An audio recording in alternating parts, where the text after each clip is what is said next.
Hello, Knickknacks, Barbara Nicolato here for Del Bello's Designs.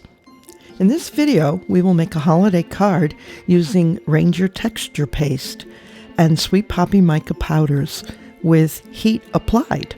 This causes the paste to puff up and creates a very unique 3D effect. Supplies can be purchased at delbellosdesigns.com. They are listed at the bottom of this video, and I'm also going to show you what they look like right now. We're going to start out with our Lavinia Stamps. We're going to use stamp 693 Quinn, 688 Fairy Charms, and 42 Spirit of Christmas. We're also going to be using Sweet Poppy Stamps Christmas Wreath, and I'm going to use a magnetic backing to hold my stencil in place.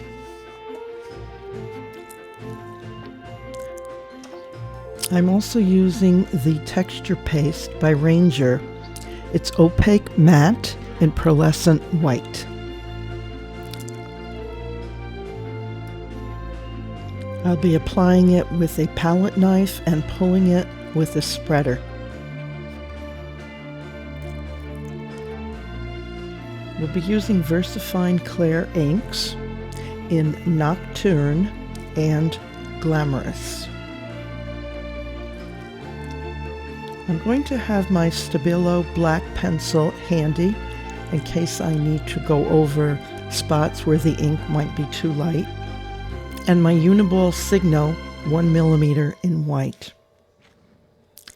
I have two Nuvo glitter markers in Strawberry Bonbon and Raspberry Tart. I'm going to be using these on Quinn's wings. Also, Nuvo Crystal Glaze. I'll have my Versamark pad ready, and I will be using Sweet Poppy mica powders in Olive Gold and Fiery Fusion.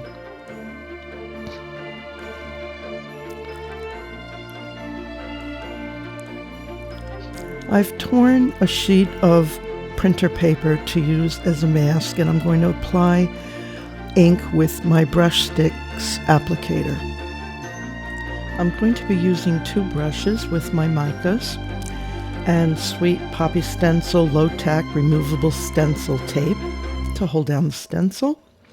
I have a face mask, and I will also be using a heat tool. For paper, I'm going to be using a 4 3/4 inch square sheet of multifarious paper. I call that my canvas. Some people like to call it a topper. Green cardstock, 4 7/8 inch square. Gold, 5.5 inch square.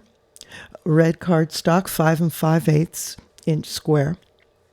And the card folded will finish at 5 3/4 inch square, and it will fit into a 6 inch square envelope. I'm also going to be using this water mister bottle. It has water in it and about 1/2 teaspoon of mica gum, and that's going to help set the mica. At this time, there are two safeguards I want to point out. First, when I use mica powders, and especially when I hate them, I always wear a face mask. And that's because I don't want to inhale any of the airborne particles of mica. Second, when using stencil pastes, it's important to not let the paste dry on the stencil and tools. Since I don't have time to wash them off while I'm working, I keep a small pan of water near me and drop my dirty stencil into it. Later, as soon as I get a chance, I use an old toothbrush to clean my stencil and wipe any tools. The cutouts on the stainless steel stencils can be sharp, so it's always good to use a toothbrush and not your fingers. Another thing I learned about drying my stencils is to not flick the water off them. The stainless steel is thin, and doing this can bend and ruin the stencil. I lay it down on a paper towel and gently blot it dry. Now I'm preparing my stencil for the texture paste. I have my multifarious card on the magnetic background, and I'm positioning my stencil. Then I'm going to use my low-tack removable stencil tape.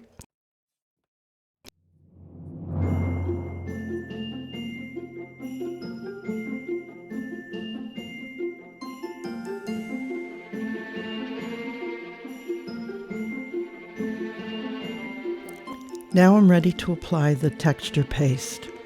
I'm going to use the palette knife, and I'm going to be very generous in laying down some of this texture paste on top. Actually, I'm trying to get it more on the removable masking tape than I am on the stencil at this point.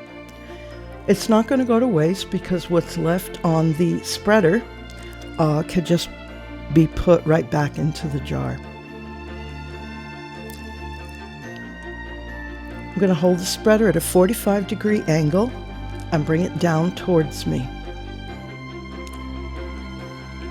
Now, if I applied the right amount of paste, all the little empty spaces there, little holes in that stencil will get filled in, but I have not obviously done that. So here I am now preparing for another pass with the spreader.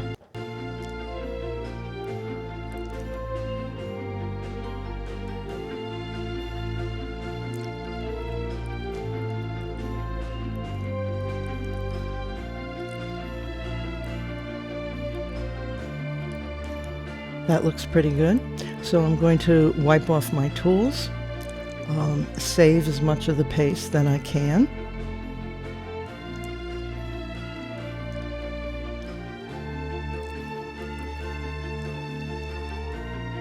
I'm wiping off my spreader. I'll be washing it later. And then I'm going to push down that paste into the bottom so that it has less of a chance of drying up. Now it's time for the reveal.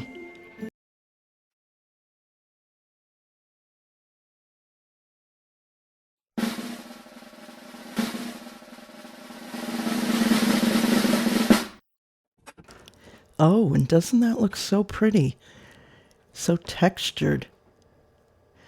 That would look nice as a card on its own, like that. Well, now I'm going to prepare for the micas. So I have my olive gold and my fiery fusion. And I'm going to apply them with a brush. I'm just going to put some on the tip of the brush and tap, tap, tap as I go along. Now, there's a reason here for me doing it this particular way. I'm trying to be very careful and get the mica powder on the areas where the leaves are on the wreath. And then there are outer and inner little tiny round parts that I will call the berries. And I'm going to try to hit those with the red, the fiery fusion mica. I am wearing a mask. Just for my own safety.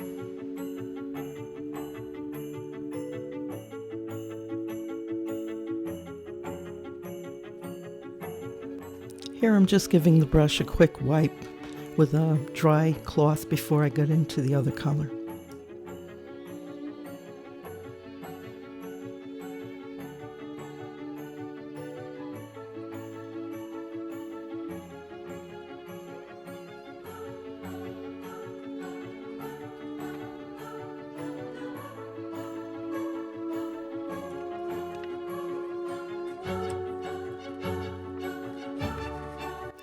It looks like the paste is all covered with the mica now, so I'm going to tap off the excess and I'm going to throw that out.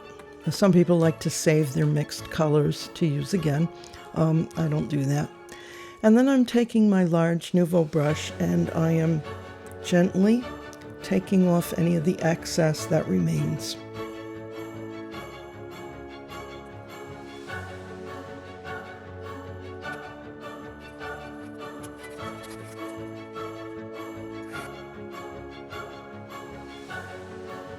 I'm bringing in my heat tool now, and I'm waiting a few seconds for it to warm up. And then I'm going to start applying heat. As when I emboss, I usually start from the back, have the heat go through the paper, and start to set it from within. Then I turn it over and I start to focus on the leaves. And as they heat, the paste puffs up. Even more so. Right now it's just like a 3D texture, but it actually causes the paste to fluff up. Let's see if I can get a close-up for you.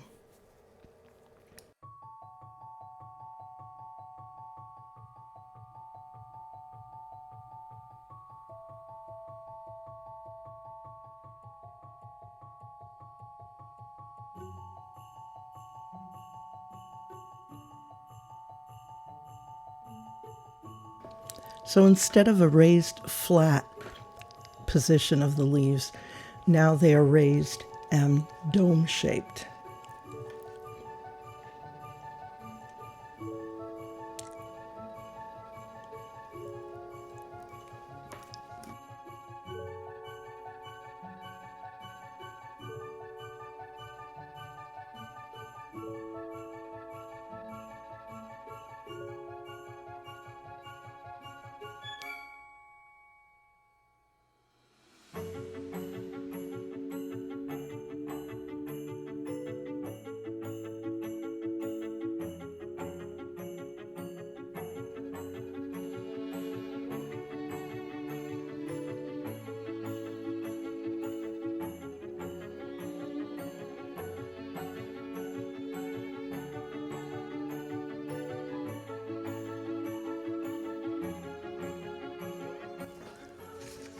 I'm going to add the sentiment, the spirit of Christmas, on the right side, and I'm going to do it using Versamark and olive gold mica powder.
Because Versamark is clear on white paper, it's difficult to see where I've stamped.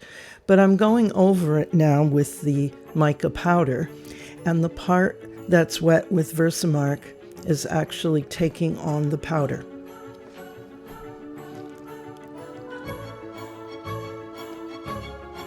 Again, I'm shaking off the excess, and then I'm going to take my large brush and brush off any of the mica that remains outside of that lettering.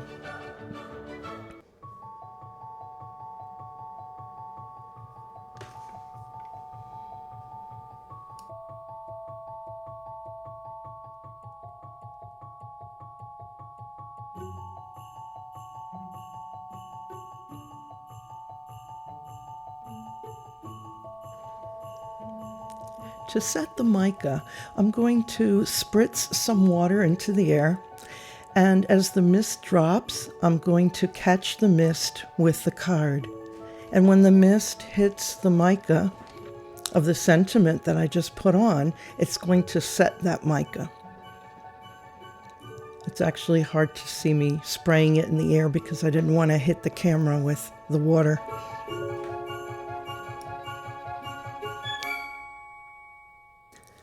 Now it's time to stamp. I'm using my Misty tool.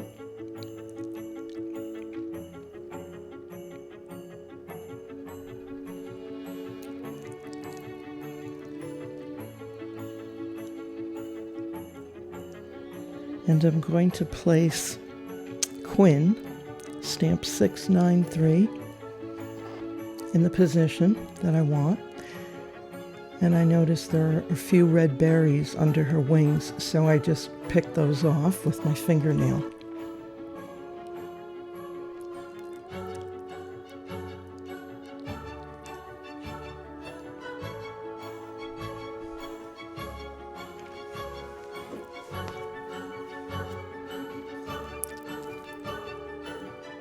I'm using the Versafine Clair Nocturne ink.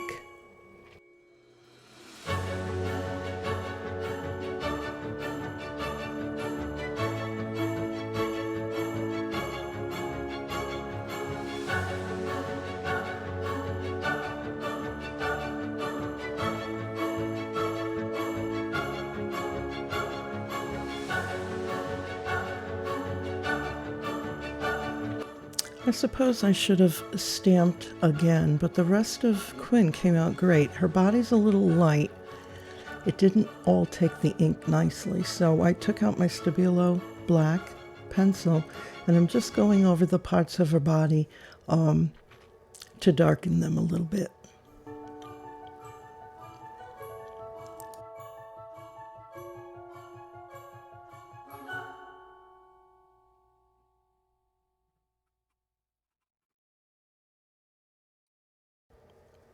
I suppose it should be good to give her something to sit on. So I took out a piece of torn paper for my mask, and I'm using my brush sticks applicator.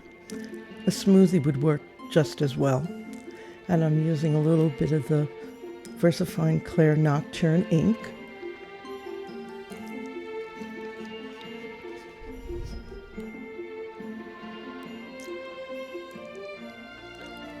There you go. At least it doesn't look like she's sitting in midair.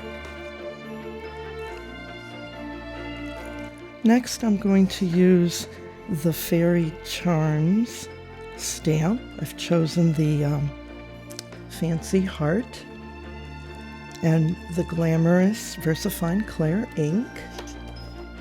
I'm not going to ink it all the way up because I'm just going to make it look as if it's sitting almost in her hand, or she's reaching for the heart. I'm cleaning the excess ink because it would be a shame to ruin the card after all this work I put into it. So I'm stamping it down right there.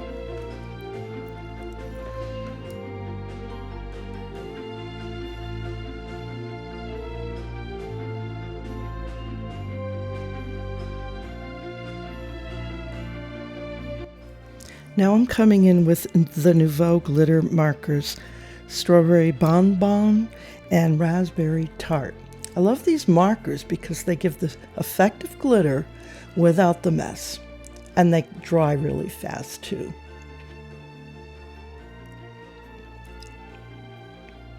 So I'm working this out from the wings, and then I'm going to take the Raspberry Tart and come in from the outside and blend the two colors together.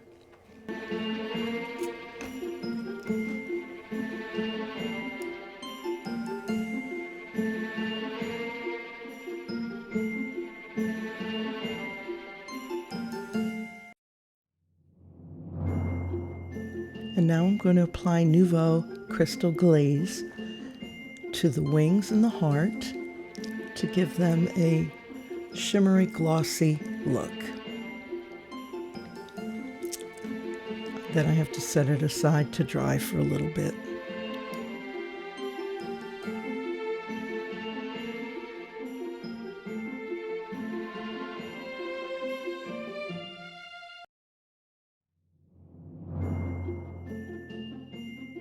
Well, now it's time to put the layers of the card together. And I just love the way this turned out. Right there, though, it needs something at the top of where the charm is hanging. Also, the two leaves, I touched them and I messed them up a little bit. I'm thinking a bow.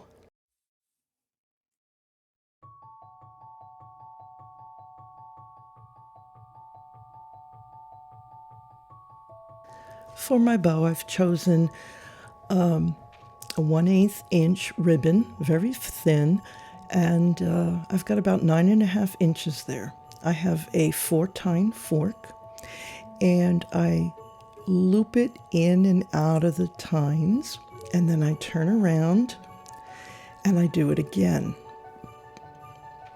I do it a 3rd time, turn around, go back, that's the 4th time, and one last time,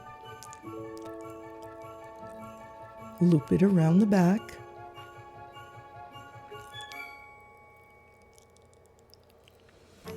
Okay, then I'm going to take my green ribbon to make the knot in the middle, and I'm going to thread that through the middle space there between the tines.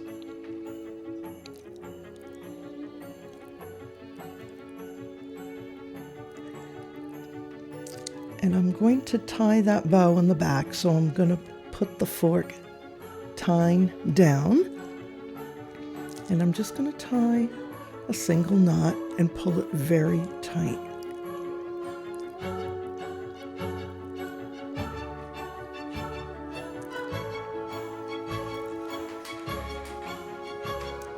I'm going to carefully slip it off the fork, and there's my little bow.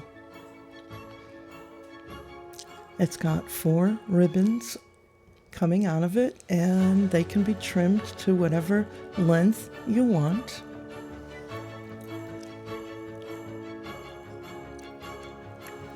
And I'm going to end up affixing this bow to my card with a small little glue dot.